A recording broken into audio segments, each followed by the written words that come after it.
And keep in mind, basically these context filters are exclusively useful whenever we are dealing with a huge volume of a data source. Okay, keep in mind guys, the context filter we will be using whenever we are dealing with a huge volume of a data. Okay, huge volume of a data. That is first thing. And second thing is, it is exclusively helpful to improvise the performance of your dashboard or your report.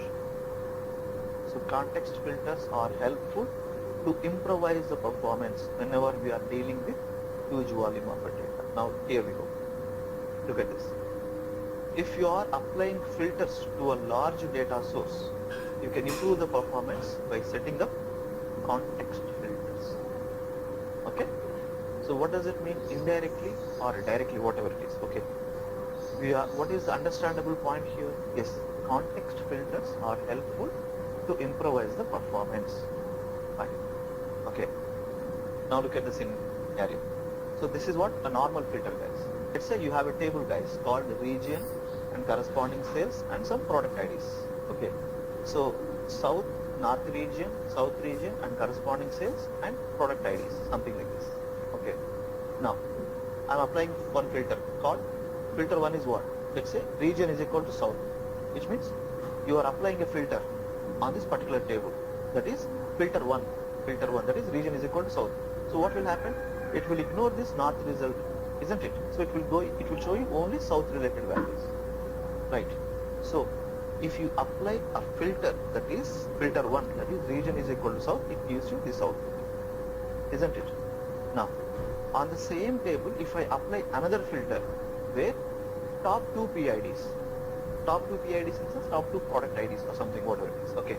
Now top 2 in the sense, look at this, 400 and 300. So it gives you north as well as south combination. Now look at this. We have these results. Okay. So now if you observe here, what is happening? You have applied 2 filters, and these 2 filters are applied on a table. Fine. But both are independent. There is no dependency between the filter to filter. The one filter is giving me one more output and another filter is giving me one more output. Fine. Now, on top of these two, whatever the output I have, if I apply one more filter called south, okay, so what will happen? It will give you the common values between filter 2 output and filter 1 output.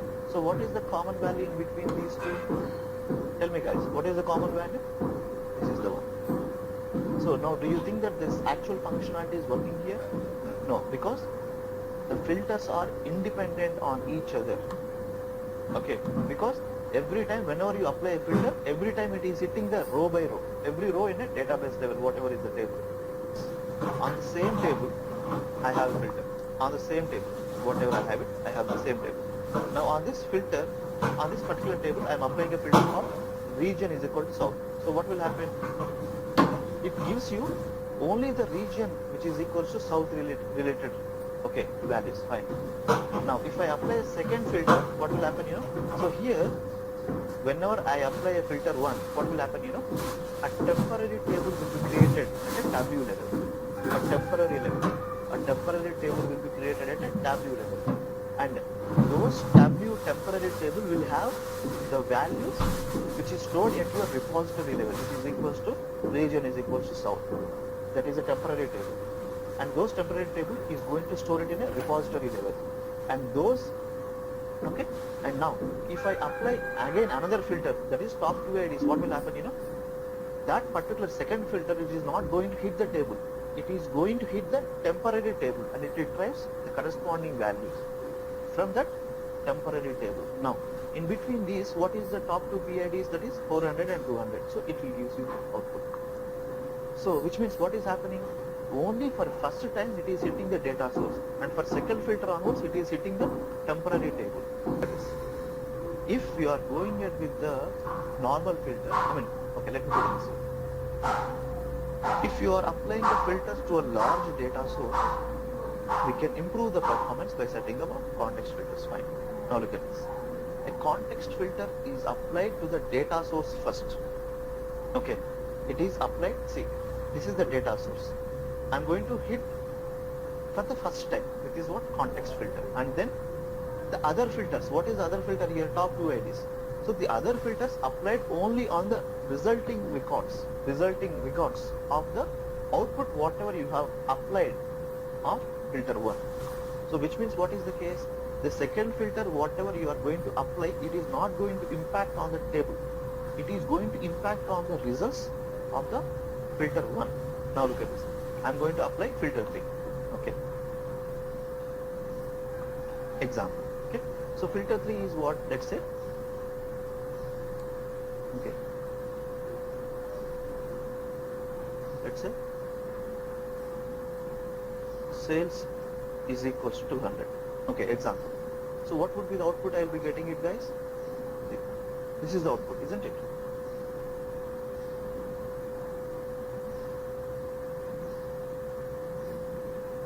Do you agree with me? This is the output. Now what will happen, this filter is not hitting the database. This filter is hitting the output of my filter 2. Okay. See what is happening? You have a sequence of the filtering criteria.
Let's say I would like to have only top 10 by sales. So what happens? You have 10 top 10.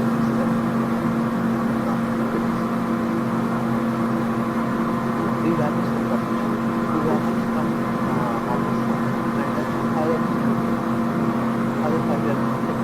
Now what happens? Look at this slide. What happens? In this we have only furniture. Because now this output, you have applied category where category equals furniture. So where these are the data able to only furniture.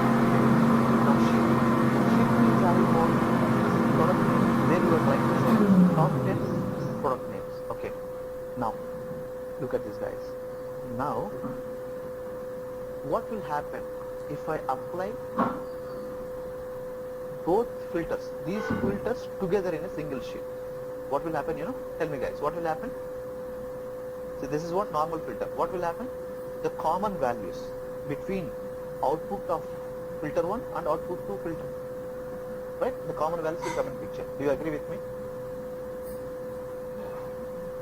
Guys, do you agree with me? Look at this. So let me turn here.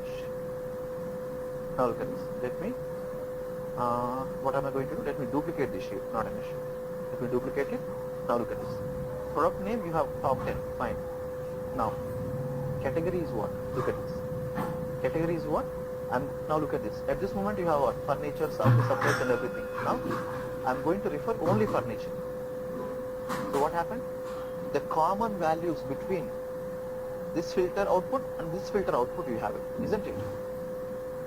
So this is the normal filter behavior, guys. What happened?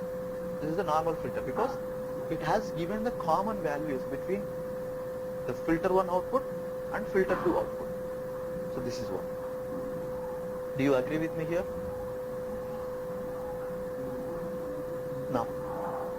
what happened? You know what happened, guys? It has been hitting the data source for each and every filter, because you have applied a filter here. Now it is hitting to the respective data sources, and these two filters, no dependent on each other. They are independent. They are independent on each other. Okay. So what is happening here? If you think about the logic, every time it is hitting the database to validate this filtering criteria. Okay. So that is the reason. If you go ahead with this normal filter, you will see this kind of a behavior. Now what you can do? You can do add context. Now look at this. What happened?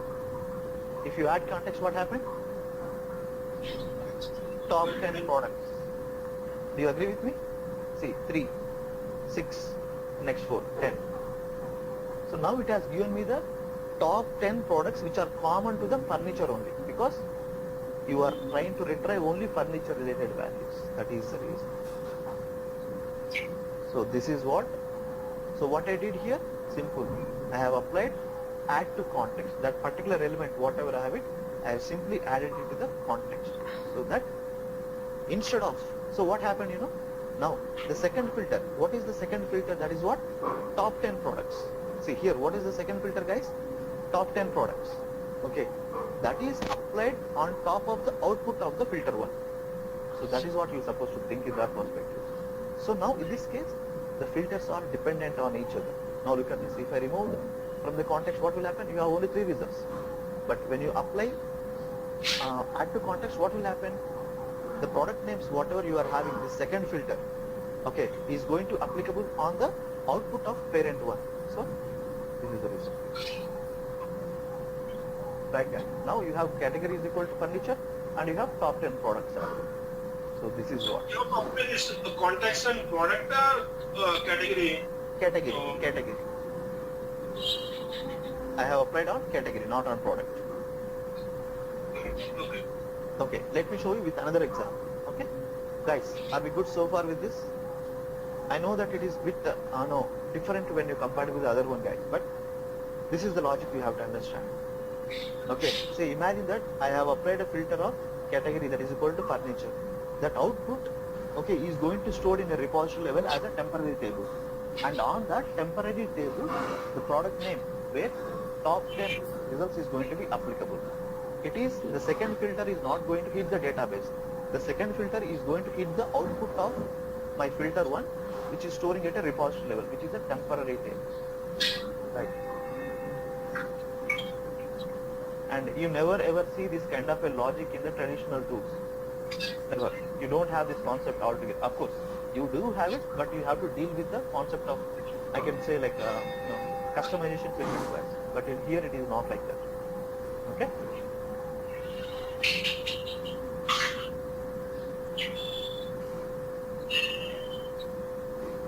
Right. So let me show you another example, guys. Now this time I will show you something which is, I can say like, let's say I have sales, fine, and I have, let's say, subcategory. Okay, subcategory. Now, what am I going to do? Subcategory, how many values you have? Plenty of values. Now let's say I am going to apply filter on subcategory. Look at this. Subcategory of what? Look at this. Subcategory of what? Top 10. Okay, top 10. Now, you can do one thing. Before that, let me sort it. Okay. Yeah.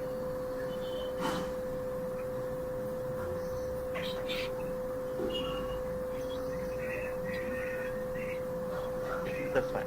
It's already in proper one only. Now, look at this. What am I going to do? Now, look at this, guys. I'm going to apply a filter. So when I apply first time filter, okay, when I am going to apply a first time filter, this output, whatever you have this output, it is going to be stored in your temporary table. Okay. Now look at this. How many values you have? 10 values. 3 plus 3, 6 plus 4. 10 values, isn't it? So this output is stored in your, okay, this output is stored in your temporary table. And the second filter, whatever you are going to apply, now look at this. The second filter, whatever you are going to apply, is going to apply on the output of my filter 1. Okay, now let's say furniture. See, it will give you subcategory related to the furniture. Okay, now what am I going to do? Now the category. Okay, see, look at the output. You have output difference here. So I'm going to add it into a context, which means not only the common values. I don't want the common values between them. I would like to see. I don't want to carry the normal functionality of filter. I would like to apply a filter of the output one filter. That is what? That is what? A context. Now you can ask me a question. Can we add multiple filtering criteria? Absolutely. Why not? Now look at this. Let me add city. Okay, let's say. I can say like, yeah. Top 10 cities. Okay. Fine. Now this filter is going to impact on this subcategory. Now, add the context. Okay. Of course, this object I am choosing wrong one. Okay. See. You see the output. Okay. Likewise, you can apply multiple filtering functionality also, multiple context filters also in this way, thread by thread, one by one. You can apply multi-functionalities also. Okay guys. Now, but here, what is the crux of the point? Context filters are dependent on each other, but normal filters never dependent on each other. They are independent. Okay. Now, let me show you. Let me tell you the background. Let me tell you with different examples. This is in general, I'll tell you. For example, you have applied CF nothing but context filter guide. CF is nothing but what? Context filter. What I would like to let you know is the difference between the context filter and to the other rest of filters. The rest of filters. Either it could be a normal filter or whatever you think. Now look at this. Whenever we create a context filter at a W level, it will create a temporary table for this particular filter set, and then other filters will be applied on top of the context filter output.